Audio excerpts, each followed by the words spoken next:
अस्सलाम वालेकुम। Welcome back. हम स्टेप्स को पढ़ रहे हैं बायोलॉजिकल मेथड के, जो कि यूज़ होता है बायोलॉजिकल प्रॉब्लम को सॉल्व करने के लिए। और बायोलॉजिकल प्रॉब्लम क्या होती है? That is related to living organism. ठीक है।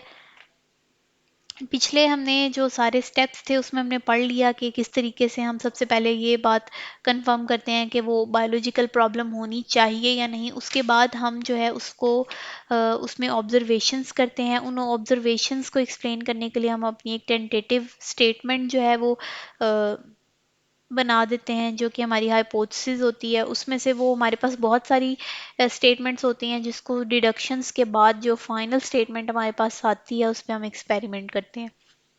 और अगर वो एक्सपेरिमेंट उस स्टेटमेंट पे ठीक हो जाता है तो नेक्स्ट वो फर्दर चलता है, अदरवाइज वो वापस ऑब्जर्वेशन पे चला जाता है और हम अपने स्टेप को रिपीट करते हैं। ठीक है। अब फॉर एग्जांपल अगर हमारा एक्सपेरिमेंट ठीक हो गया, अब हम आ जाते हैं समराइजेशन ऑफ रिजल्ट्स पे। ठीक है। समराइजेशन ऑफ रिजल्ट क्या होता है? समरी जो होता है, समरी क्या होती है? समरी का वर्ड क्या होता है? आपने पढ़ा है ना, समरी खुलासा होता है जिसमें हम सिर्फ मेन चीज लिखते हैं। If the hypothesis is correct, then it will be selected for experiments. ठीक है। अब हमने जो पूरा एक्सपेरिमेंट किया उसमें से जो मेन चीज होगी, पूरे एक्सपेरिमेंट में से मेन चीज जो होगी उसको हमने कलेक्ट कर लेना है। मेन डेटा जो होगा, ठीक है, जिसमें से हमने रिजल्ट निकालना है। मेन डेटा में से हमने रिजल्ट निकालना है। ठीक है। एक्सपेरिमेंट अब एक जगह पे तो नहीं हो रहा होता। ठीक है। फॉर एग्जाम्पल डिफरेंट जगहों पे हो रहा होता है, एक जगह पे थोड़ी हो रहा होता है। तो उस सारी जगहों से हमने डाटा कलेक्ट करना है, हर ग्रुप से डाटा कलेक्ट करना है। उसको कलेक्ट करने के बाद हम उसकी एक समरी तैयार करेंगे। वो डाटा जो हम कलेक्ट करेंगे वो कौन सा होगा? ठीक है। ये आपको बहुत वेरी इंपॉर्टेंट क्वेश्चन आ सकता है कि आपको जो आप डाटा कलेक्ट करोगे वो कौन सा होगा। पीछे मैंने आपको याद हो तो बताया है ना आपको कि जो क्वालिटेटिव होती है ऑब्जर्वेशन और क्वांटिटेटिव होती है, वो क्वालिटेटिव होगा या क्वांटिटेटिव होगा। तो आपको मैंने बताया था कि जो क्वांटिटेटिव डेटा होता है वो हमें मोर इंफॉर्मेशन प्रोवाइड करता है। तो जो डेटा हमने कलेक्ट करना है वो क्वांटिटेटिव होगा। ठीक है। हम डिफरेंट ग्रुप्स के ऊपर एक्सपेरिमेंट कर रहे होते हैं, इसलिए वो डाटा बिखरा हुआ होता है। फॉर एग्जाम्पल हमने एक मेडिसिन बनाई है, ठीक है, मैं आपको एग्जाम्पल दे रही हूँ। एक मेडिसिन बनाई, उसके एक्सपेरिमेंट के लिए हम डिफरेंट एनिमल्स पे डिफरेंट डोजेस दे के देखेंगे, फिर उनके रिजल्ट्स को कंपेयर करेंगे और फिर उसका एवरेज ले लेंगे। ठीक है। यानी आपने एक एनिमल पे ज़्यादा डोज दी, दूसरे पे कम दी, इस तरह डिफरेंट डिफरेंट डोजेस देने के बाद आपने उन सबको नोट डाउन करना है कि अच्छा हाँ किसी में बेहतर है किसी में कम है। इन सारी चीज़ों को आपने नोट करना है। उसके बाद उसका रिजल्ट ले लेंगे और फिर उसका एवरेज ले लेंगे। और आपको ये बात पता है कि जो एवरेज होता है ये हम प्लस माइनस डिवीजन मल्टीप्लाई करते हैं। इस तरह आपने 8 क्लास में ये सारी चीजें पढ़ी हुई हैं, मीन मोड मीडियन, ये सब कुछ आप पढ़ के आए हैं ना 8 क्लास में।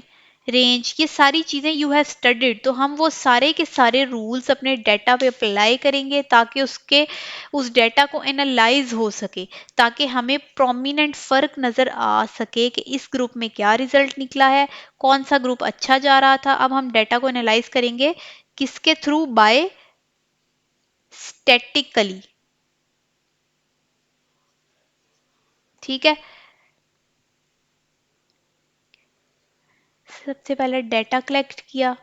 जो डाटा कलेक्ट किया वो कौन सा था? क्वांटिटेटिव डाटा था। ठीक है। डिफरेंट ग्रुप्स में से उसको कलेक्ट करने की वजह क्या है? उसको एनालाइज करना। ठीक है।